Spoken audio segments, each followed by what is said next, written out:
Hello, church. Thanks again for tuning in. Today is part 2 on our topic called Law and Conscience. If you would turn with me to Romans chapter 2, verse 25 and 25 through 27. That's Romans chapter 2, verse 25 through 27. Let's get started. It says, "For circumcision profits if you practice the law. But if you are a transgressor of the law, your circumcision has become uncircumcision. If therefore the uncircumcision keeps the ordinances of the law, will not his uncircumcision be counted as circumcision?"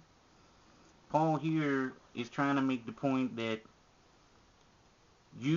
the Jews who had the law and who were circumcised, it was foolish for them to think that they were in good with God and no one else. Now Paul is making the point that if you were circumcised and you were under the law, you had the knowledge of the law, but didn't keep the law, Paul is saying God is just in dealing with you as though you never had the law. At the same time, he made the point that in verse 26, let's read verse 26 again. "If therefore the uncircumcision keeps the ordinances of the law," he's talking about us, the Gentiles, those who had no knowledge that God gave the 10 Commandments. But he's calling us the uncircumcision. "If therefore the uncircumcision keeps the ordinances of the law, will not his uncircumcision be counted as circumcision?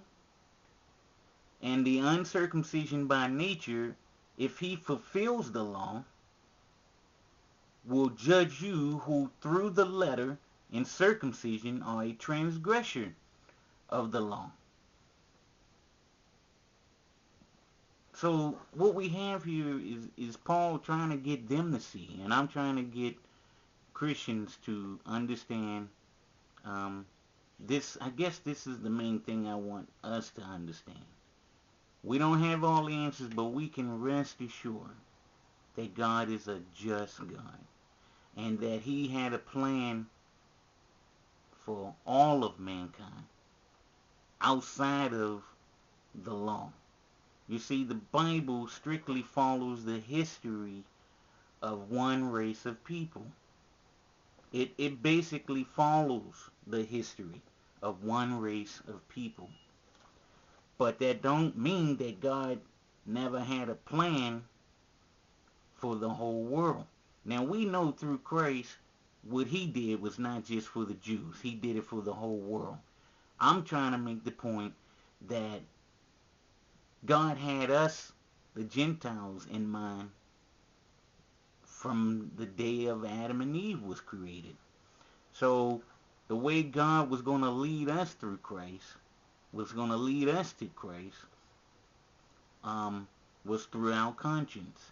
So I want you to try to see that the law, the Jews, the law was going to lead men to Christ. But at the same time, God uses the conscience to lead men to Christ. Now look at Romans chapter 3.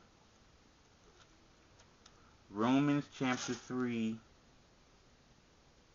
verse 28 through 30. It says, For we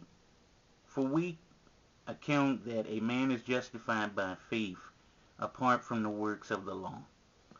Now Paul is talking about the 10 Commandments. So we can actually say that a person cannot be justified by his conscience, the work of the conscience either, because all of us have, or those who don't know Christ, every person have done some good, but also every person have done some evil. So you can't be justified by your conscience.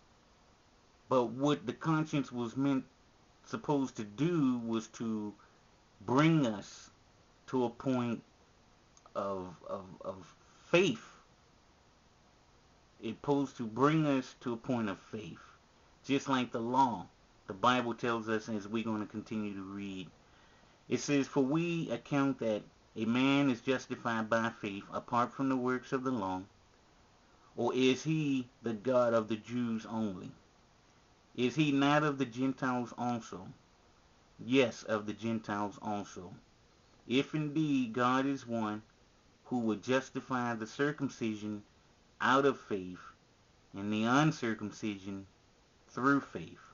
Now verse 30 is an interesting verse, and it needs to be digested and chewed on slowly, because Paul is saying that God is just. He's not just a God of the Jews only, but he's a God of the Gentiles. And he's basically explaining to us in verse 30 that the Gentiles, who are the circumcision, they will be saved out of faith. But the uncircumcision, which is the Gentiles, us, will be saved through faith. So I'm out of time, but join me again and we'll pick back up on these verses here. And thank you again for tuning in. God bless.